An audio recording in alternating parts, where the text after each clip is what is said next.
Et ensuite, on a les inflammations profondes. Donc, le courant interférentiel va être celui qui va être utilisé. Vous voyez que dans la façon dont j'ai conçu ce cours, ce n'est pas vous donner la pathologie, à vous dire lombago, vous faites ceci, vous faites tel courant. Non.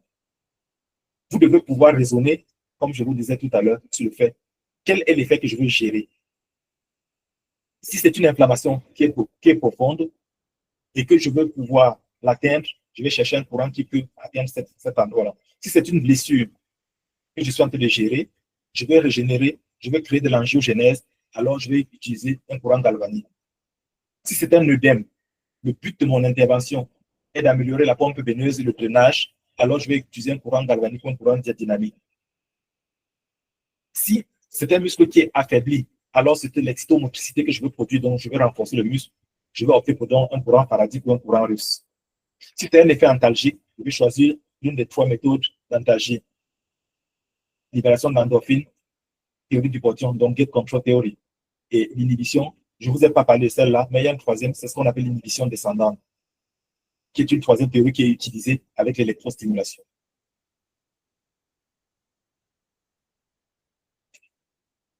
Donc, voici quelques paramètres essentiels en